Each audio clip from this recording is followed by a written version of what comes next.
Hey, it's D. It's a brand new episode coming right for you, right on the FTO network. Enjoy.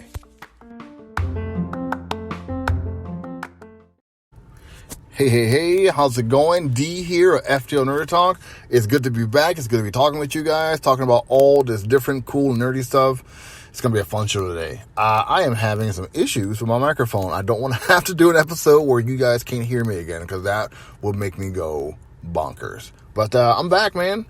Doing a podcast, a little late, a day late, but you know, you get a Friday show. Who doesn't like a good after work FTO? Who doesn't like that? I tell you who. Capitalists. That's it. I was going to say communists, but like that's not funny anymore. Yeah. Whew. Jeez. The things that change when you get older. I used to make that communist joke all the time, and I was like, hey, communism is not as awful as America told me it was. Who would have thought? But it's been a long week for me in particular. I've been trying to set myself up for certain things. I've been setting myself up for the weekly roundup. Been trying to get myself prepared for that, for a weekly roundup. It may be longer. I told you guys it's gonna be an hour and a half long episode because I missed last week's. I got a longer episode for blerd-news because I missed that week. You got your podcast right now. You still got table cheese going on, even though my intro was cut off on that episode. Disappointing, but you know what? It's whatever. A lot of stuff been happening in the game world. I've been noticing, Cyberpunk is doing pretty good. It's had over 1 million players each day because of Cyberpunk Edgerunners, which I finished. Mind you, I got a recap video coming out on TikTok pretty soon. I'm really excited for you guys to see that one. I was laying down and I was exhausted. I took a Benadryl allergy medicine and I forgot that it makes you drowsy. So I was laying down as I did that. So I was a little loopy. So you can see some loopy D. I've also shaved my beard. A lot of stuff happened to me this week. So, it's good to be here. It's good to be talking about stuff. Let's start the show, man. Let's get on with it. Whew, man. I am still a little bit exhausted. I just got back from the gym, as per usual. But you know what? I'm here to have some fun with you guys and to talk about a lot of cool stuff. First off, right off the bat, WandaVision's director Max Shackman in talks to helm Marvel's Fantastic Four movie. This is from Deadline. Insiders now telling Deadline that while a formal offer hasn't been presented, early discussions have begun and that things are headed in the right direction. So hopefully it doesn't turn out to be more like the Edgar Scott type situation. But I feel like Disney Marvel got their stuff under control, where they give directors a little bit more leeway when it comes to production. That they know how to vet and farm out certain directors who fit their aesthetic. And since he's done some work with Disney already, he's already in-house director. And to direct a Fantastic Four film, I'm more concerned about the casting than anything else. The director, it can be anyone, to be honest with you. It's going to be Disney overseeing all of it, so it's going to be safe. It's going to be very family oriented, considering it's the first family and they're going to be at the MCU. So all that stuff, the logistics behind it, I'm not mind. I don't mind that at all. What concerns me the most is the casting. Because if you don't have a person of color in the Fantastic Four, I'm not taking part in it. I'm just telling you. Flat out, not happening. So, next up, The Witcher wraps production on Season 3. If you guys have been a long-time FTO listener, you know that I have a show called Episodes. That show is me watching TV shows doing audio over it. I think some of you guys call that, a watch party? Yeah. So, I got to do a new watch. I got to finish Season 2. I only did episode 1. And it was insane. But I was so exhausted because I was very hardcore working, hanging out with the family, doing all types of stuff. And I was just I was burnt out, man. And I couldn't I couldn't keep it going. But the show's coming back for Season 3, so I gotta wrap this up.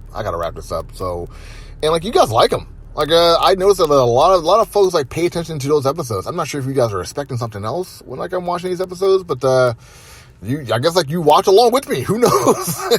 But I appreciate it if you do. But yeah, they wrapped it up. It's happening. So you can see some more Henry Cavill. I'm here for it. Next up, Halo Season 2 begins filming. So, this is, I'm not reading the synopsis. It's not really necessary to read a synopsis or something like this. But Season 2 being filmed, we got it. It is confirmed. I did not think this was going to happen. I didn't think there was going to be a season 2 to this. I thought it was going to be like a one-off, but I guess fans liked it enough, even though, like, you see Master Chief's face and his body and, have sex with characters. So who would have thought? I wouldn't have, but, it is what it is, I guess. So, yeah, it's a fun ride. Like, I don't mind the show. Like, I liked it. I would have wanted more from it. Hopefully, like, fans talked about this kind of stuff. They listened to, like people who reviewed the show, like myself and others. And, like, they took that stuff in. Like, hey, let's change some of the things that people are talking about they don't like. And, like, add some more things from the game that people do like. And, like, put that inside of it. Like, that's more what I'm, like, interested in seeing. Is, like, I won't say more the gaming aspect, but more the action. Because it's called Halo. It's not called, like, let's watch a story that takes place in the Halo world. It's called Halo. I want to see a little bit more action. And, like, Paramount Plus, you guys are good at that. Like, come on. You got. I claim that you guys got the best CG in the house. Like, you're good with it. Let's see it. Let's see it. Next up, Ironheart as Rashida. She's Ola Yawola. Oile Yawola. Apologies. Ole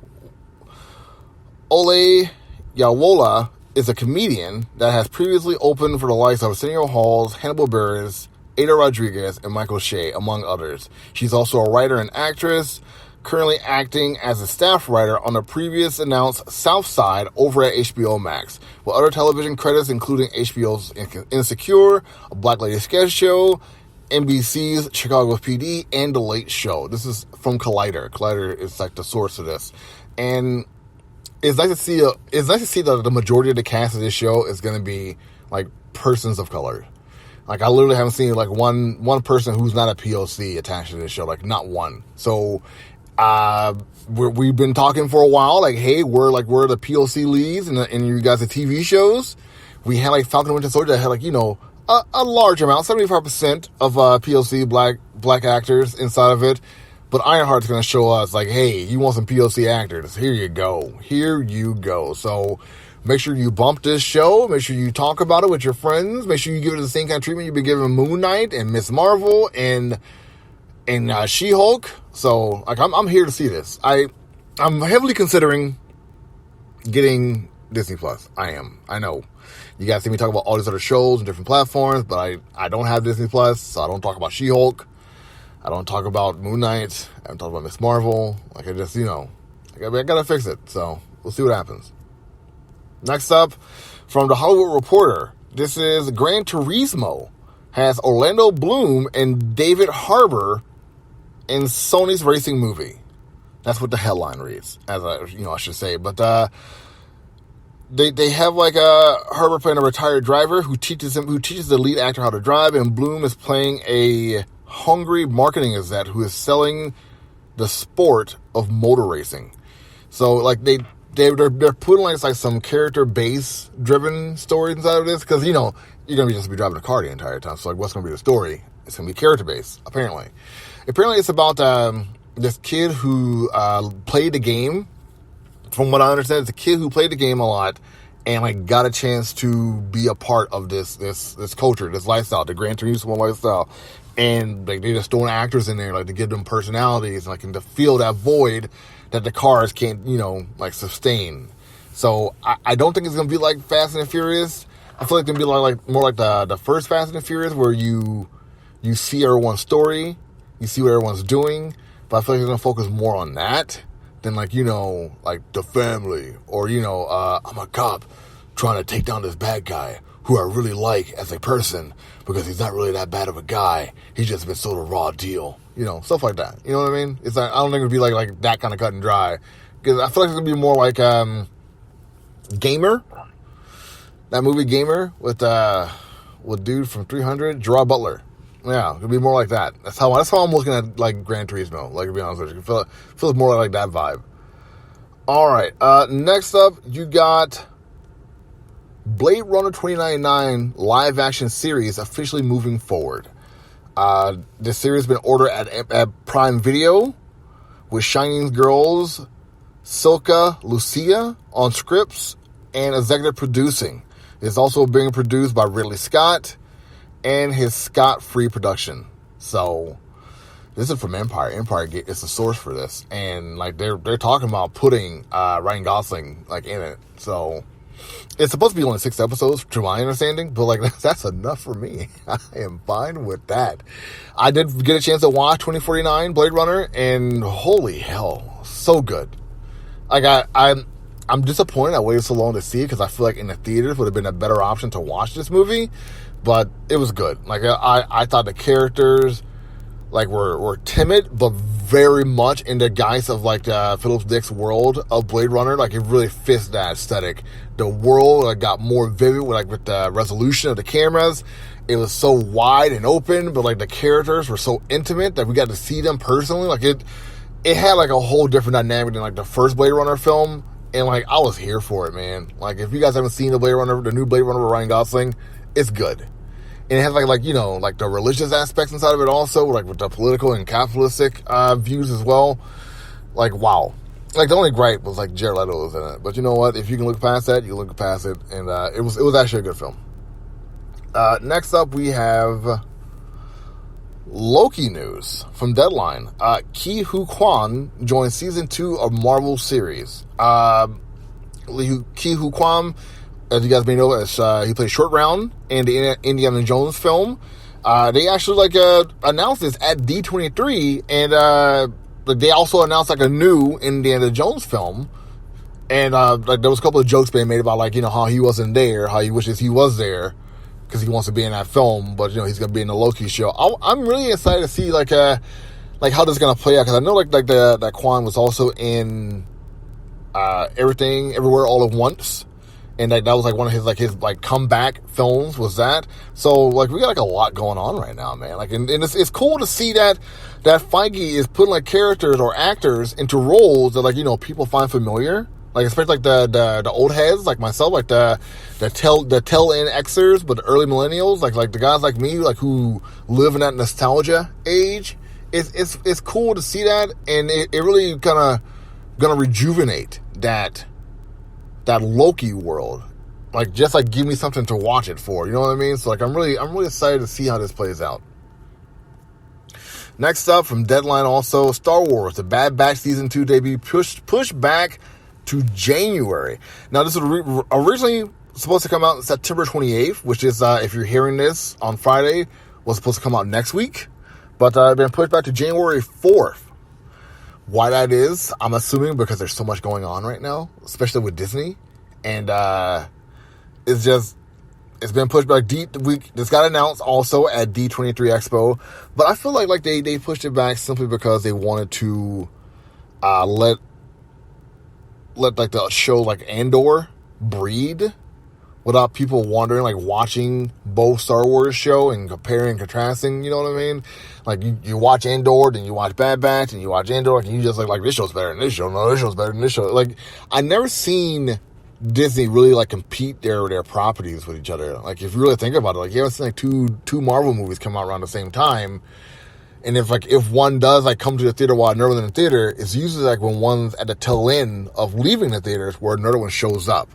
And we're going to see that in full form next year with Secret Wars and the King Dynasty. So you don't really see Marvel films competing with each other in the big screen or the small screen. Not of the same property anyway. Because right now we got She-Hulk and Andor, but they're not competing with each other. You don't hear people saying well, She-Hulk is a lot better than Star Wars. You don't see that. Why would you, right? So I feel like they push this back so it's not competing with Andor. And it's the beginning of the year type thing, so there's not going to be much new things in the early month of January, after New Year's, while kids are still at home doing a holiday break. This is a good idea, if all honesty. If I'm being flat honest, this is a great idea. To put it at January. I feel like more games should come out around this time too. But after the holidays, who's going to buy a game? After they just spend this money on Christmas stuff. But you get Christmas money too. It's a give and take. You feel me? It's a give and take. But yeah, that's the Bad Batch pushed back to January. And that is it for the news. Let's take a little break, and I'll be right back. What's going on, guys? My name is Nemo, and you probably know me as Who is Nemo on TikTok. And I just want to take some time out today to talk about a very special podcast. Now, that podcast is FTO Nerd-Talks.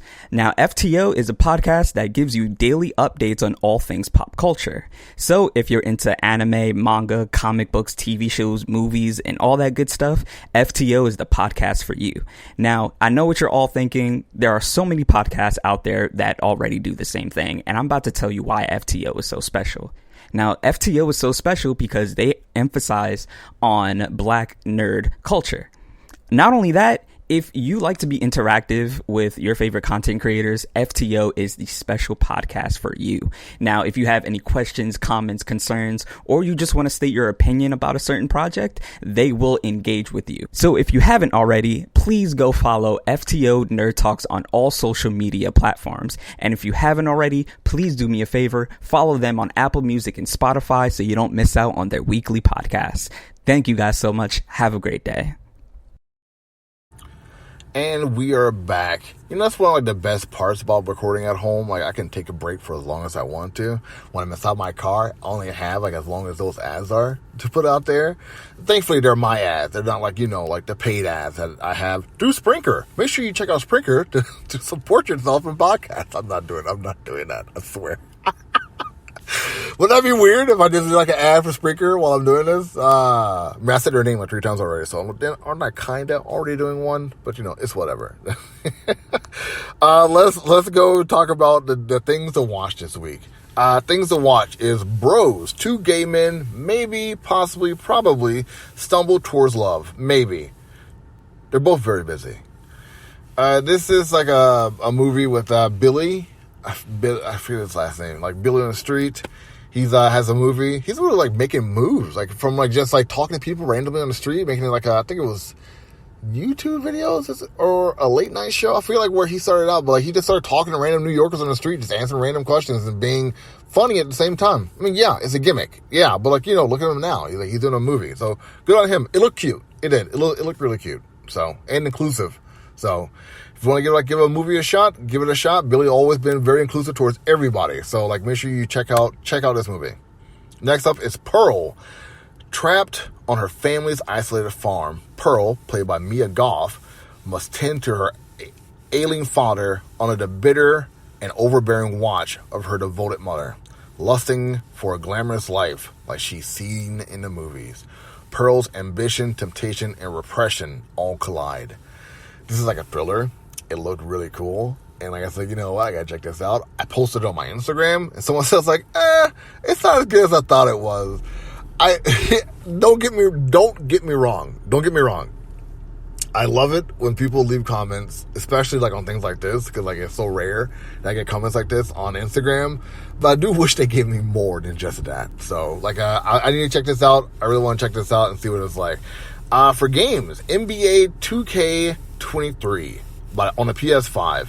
NBA 2K23 features a completely rebuilt version of NBA 2K11 Jordan's Challenge that had players trying to virtually recreate Jordan's real-life feats. Excuse me. This is interesting, to say the least. Like, wow. So, like, I feel like a lot of fans, especially, like, you know, old school fans of that old school game, and, like, if you guys don't know, the 2K fans are, like, diehard fans. So like this is gonna be interesting to see. Like I want to see more talk about it. I should probably like get the hashtag 2K23 on Twitter and see what people are saying about this, because I feel like a lot of people are talking about this. Like I just don't see it at my spectrum, you know. Next up, Metal Hellsing on the PC. Strike terror into the hearts of demons and devils as you fight your way through 8 hells. Metal Hellsing is a rhythm first-person shooter brimming with diabolical enemies, powerful weapons, and metal music. Set out on an infernal journey in order to achieve the purpose of goals. Vengeance. This sounds awesome. I mean, it's a metal video game where you fight demons. That's like the most metal. And it's called Hellsing? Hellsinger? That's the most metal thing ever. That's metal. That's metal as fuck. That's your sweater show right there. But this was cool. I feel like the gameplay for it does look pretty awesome. Like, I'll look into it more and talk about it more on Table Cheese. If you guys haven't been following Table Cheese, make sure you listen to every episode. They drop every Thursday. Good stuff. Me and Anton Six talking about cool games, man. That's it. Next up, Los Espookies, Season 2. Ronaldo and his friends balance life, creating horror-themed events and supernatural encounters in the second season of the Spanish-language comedy from Fred Armisen. Now, I've heard about this. I think it took a while for Season 2 to come out. I think because of the pandemic and all of that. But, like, it's here. And, like, from what I understand, like, it's very funny. So, I haven't watched it myself, but I know I should probably go and check it out. Just to say I watched it. And, you know, Fred Armisen. Like, it's hard, like, to do wrong with Fred Armisen. Period. So, next up, Atlanta, Season 4. Ern, Alfred, Darius, and Van are back in Atlanta for the fourth and final season. Now, I did not watch third season yet. I know. Be angry. I got it. It's okay. I'll take the hate. Boo! You don't watch the third season? You're from Atlanta. You're in Atlanta. I got it. I get it. But this show was supposed to be canceled after season 2, and like I was very like hurt by that. And then like the show came back because of the pandemic, and like okay, I guess like so like their career gets stalled and want to bring the show back. I was a little hurt by that. Like that's me being personal. I got it. I get it. But you know, it's back for season 4, the final season, and like you know, like I hear third season is pretty good, but I heard like there's more shorts inside of it, more interactions, like with like the Black American culture than anything else, like than like the actual story. I don't know. Like I should get into it, but I heard like it's very very thought provoking, and like you know, like as most of us know, Donald Glover has like some things with Asian people inside of his lyrics of late. If you guys haven't heard about that, check it out on TikTok. It's eerie to say the best. So yeah, the 4th season is here, is out. It just, you know, go check it out. Next up, Cobra Kai Season 5.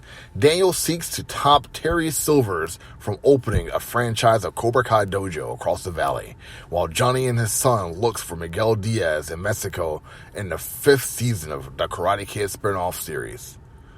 Now this is interesting. Like, like even like to say those words out loud, like the Karate Kid spin-off series. That's interesting to say. That's, I mean, that's what this is. It's a spin-off. It's a spin-off series. Like it's a continuation. Like you now have a Karate Kid universe. Wow. Netflix is interesting, isn't it? They create some interesting shows. You got the Stranger Things going on with the spin-offs of that. You got like the Jupiter Legacy like spin-off. Like they got the Super Crooks after that. Like really, really interesting work from Netflix. And like, you know, recently with the Edge Runners, Cyberpunk, like Netflix, I feel like we don't give Netflix as much credit for like their ingenuity of original content as we probably should. But yeah, Cobra Kai Season 5. I fell off around Season 3. I realized like this is not a show for 40-something-year-old man. This is definitely for the teenage crowd. Not that it's bad, mind you. It's like this isn't for me. Even though I got like a hallmark when it comes to the Karate Kid franchise. Like this isn't for this guy. This is definitely for a different crowd. For someone who really engulfed the Karate Kid franchise, or is like a newcomer to the Karate Kid franchise and just want to get embarked inside of it. Like I get it. Like go have at it. Enjoy yourself. It's a phenomenon. People are loving it. Like and go crazy for it. And now for my favorite part of the show, it's the comics to read. Trying to have some fun, folks. If you're still listening to this at this point, thank you. The Flash, 786. Wally West is exhausted and has been running nonstop since even before he had to step into the wake of the loss of the Justice League. But as he figured out what he needed to do to free Barry, who is also keeping Wallace from falling into pariah plans, he is also long overdue for a chat with Linda, who has now superpowers. Spoiler alert, if you guys haven't been reading this or listening to our podcast Coming Point that we keep talking about every single issue that takes place in Dark Crisis, because this is a Dark Crisis tie-in, Linda Park, Wally West's wife, has powers, just like his kids. So, you know, they are a Flash family. Interesting, right? If you guys follow my Twitter, I did post like what her costume looks like. It looks like Liberty Bell, who is also in the comic, but her name is Jessie Quick now. It's really interesting. Comics are always fun and fascinating, aren't they? Next up is Berserk, It's BRZRKR. That's how you spell it.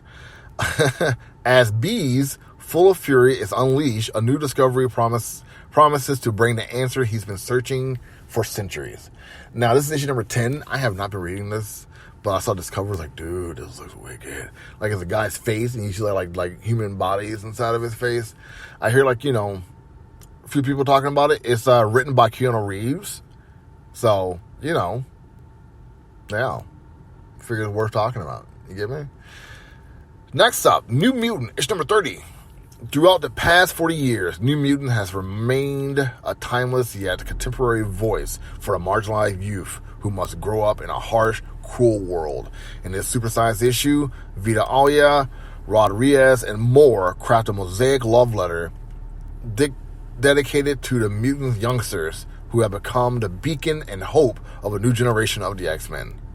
This cover is freaking awesome. And, like, the New Mutants, like, is exactly that. It has been, like, it picked up all, like, the problems that the X-Men may have had. Like, like, they being all white, not being as, like as marginalized groups, like, not being, like, as brutal as, like, some mutants, like, have been seeing themselves to be. And, like, you see that in the New Mutants. Like, for a long time, since the New Mutants, like, even started, you've been seeing, like the stories of New Mutants, like, and how brutal it is to be a mutant on that planet. And, like, I feel like issue number 30 of New Mutants, like, they're trying to revamp everything and give you, like, a whole different kind of story. This is worth looking into, for sure. And, like, me, I'm not big in, like, the reading Marvel, but I feel like I should probably give this a shot. I'm considering it. I am. And if you do follow me on Twitter, like, I post panels. I'm doing it on Instagram sometimes too, but sometimes I feel like, what? I don't care to do it on Instagram. It's going to be Twitter exclusive. So make sure you check out both FTO Nerd Talks on Twitter and Instagram. Next up, we got Dark Crisis, Young Justice, issue number 4, Young Justice Against the World. The fake reality that Superboy, Impulse, and Robin are trapped in has completely turned against them, sitting the full force of the JLA and the Titans they grew up with against them. It will take all their combined might to fight through this onslaught and find out who is responsible for their imprisonment. Whoo! Crazy, right? It really is that. And the story itself, again, if you've been watching our Comic Point videos or listen to the podcast with Yoa Nerd and myself, it has been like, he doesn't like the book. I'm wishy-washy about this book, but I am invested. I want to see what happens to these characters. Like, I am. I want to see what happens to Robin and, like, in Superboy, because I do feel like they're all being, like, taken off the shelf during this Dark Crisis, just so, like, the Dark Crisis story itself can progress without having Connor, Impulse, and, like, Tim do their thing. Like, because they would take over the mantles. Like, they would. That's what they've been training for. Like, that's the whole point of their whole thing. And Wally West, the redhead Wally West, like, he's tainted. He murdered someone. So, like, having him be the Flash is kind of suspect. So, yeah. Like, that's it. I hope it's good. I really do. Next up, Batman, One Bad Day, Two-Face, issue number 1. Two-Face has already been viewed as Batman's most tragic villain. If only Harvey Dent hadn't been scarred with acid, he could have continued his good work as DA in Gotham City and been Batman's greatest ally and friend, right? Or has Batman extended Harvey Dent too much grace in his multiple attempts at reform? He'll question himself as Harvey Dent is free once more. This is interesting. It's Harvey's 88th birthday. Oh my goodness, happy birthday, Harvey! Wow.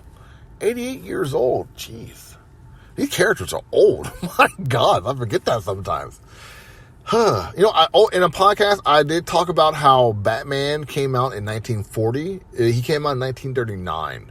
I get that confused sometimes because the Joker came out in 1940 and Superman came out in 1938 and Batman came out a year after 1939. Well, that's not fair. He was published 1939. Same for Superman, but Superman was published in 1938. Published, not created, but published. So I get those wrong sometimes.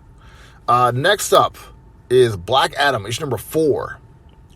Thousands of years ago, did Black Adam inadvertently create a powerful race who molded themselves after the Akkadian pantheon of goddesses and gods?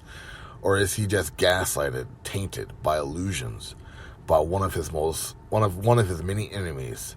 Theo Tef Adam find only one more question when he is lured to the Akkadian High Tower and given a cryptic message.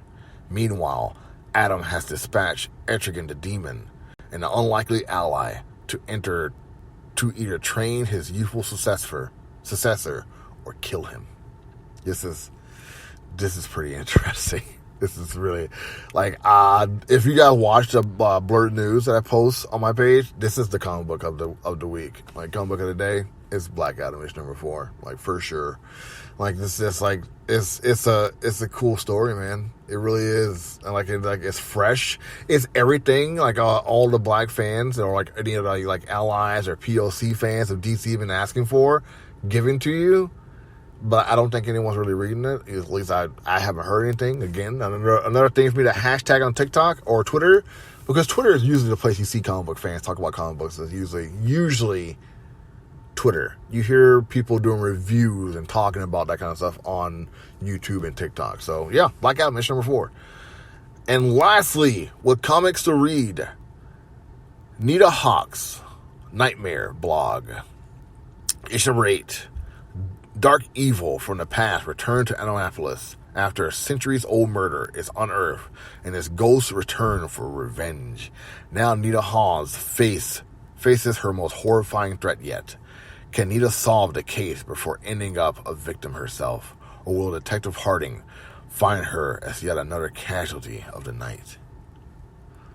Ooh. I follow Rodney Burns. He follows my page also on Instagram. He's a cool dude. I talked with him with an interview once.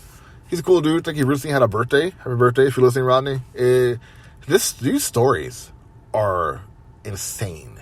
Like, they are really good, really gripping.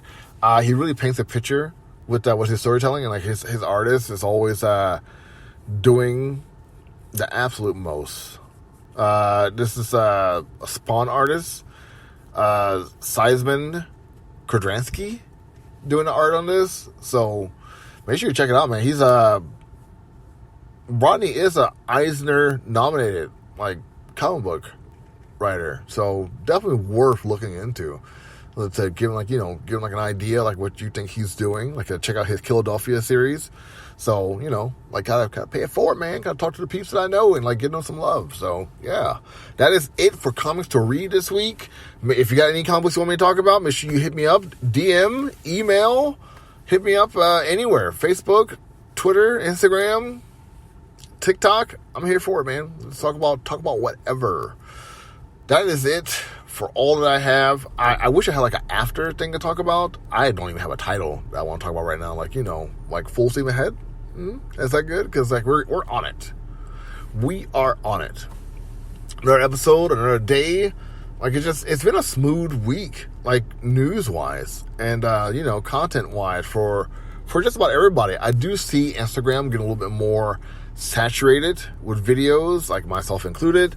But like that's what Instagram wants. They want you to put more. They want to be TikTok.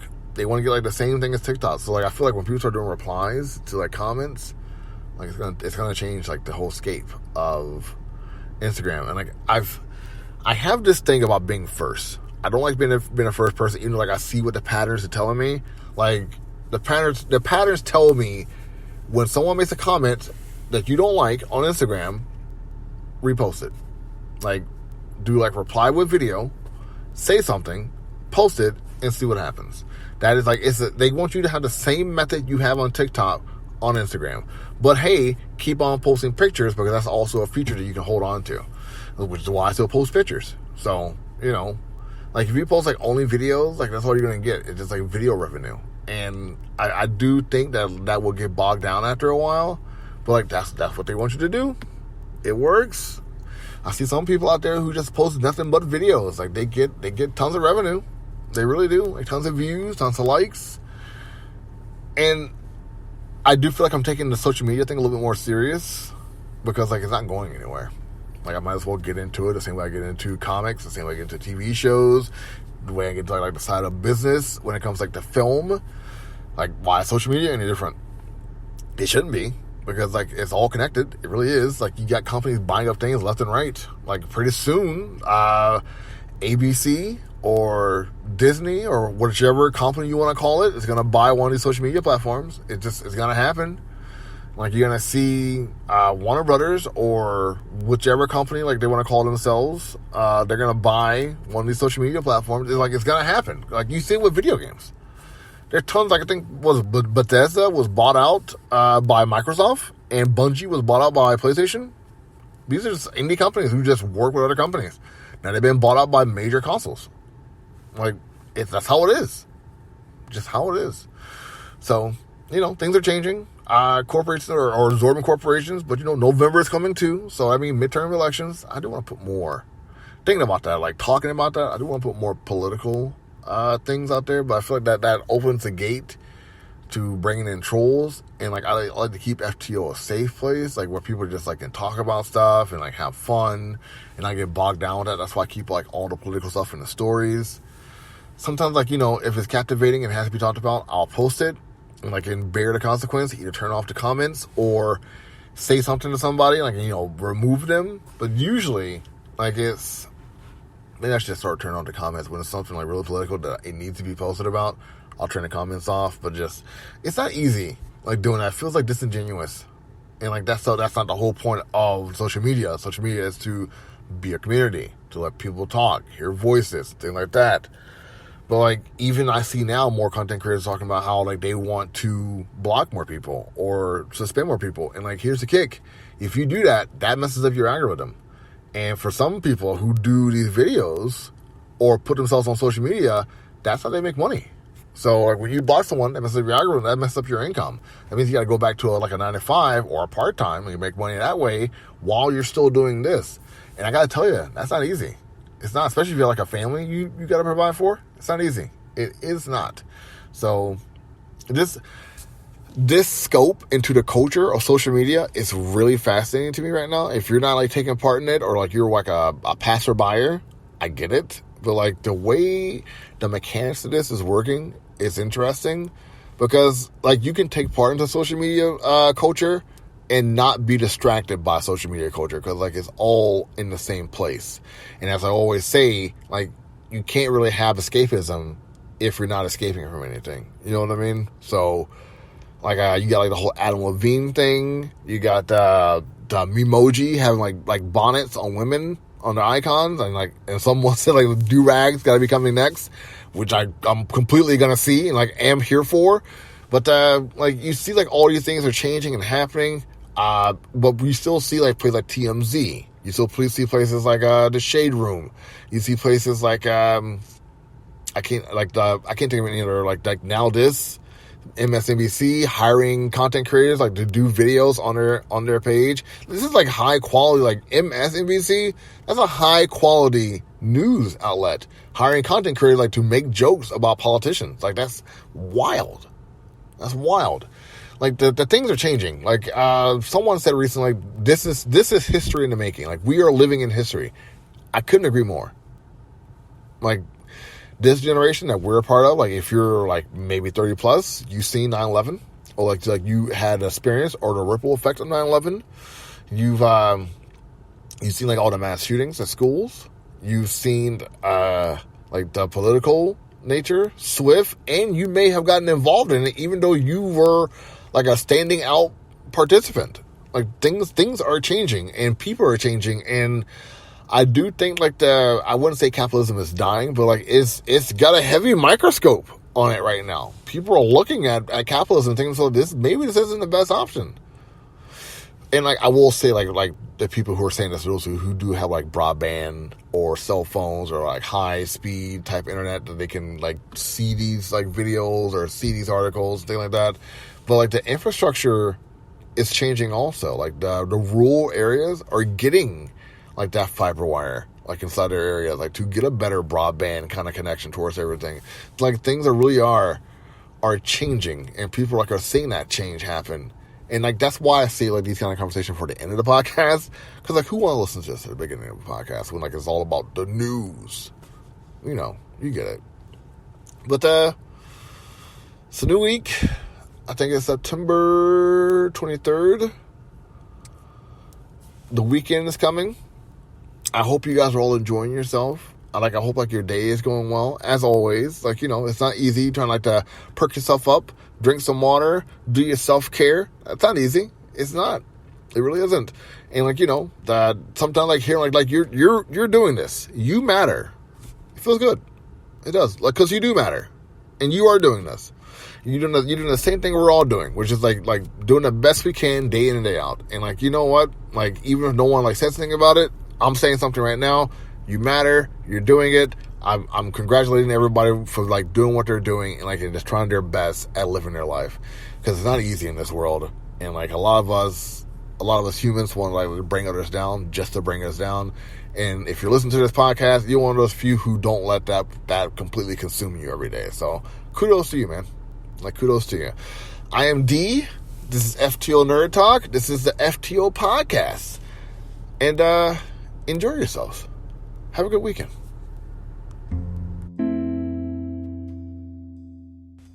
Hey guys, D here of FTO Nerd Talk. I hope you enjoy the podcast. Make sure you like, subscribe, follow, tell your friends about FTO Nerd Talk. Got a lot of different shows for all of you. Make sure you tune in every week for a brand new episode. Take it easy.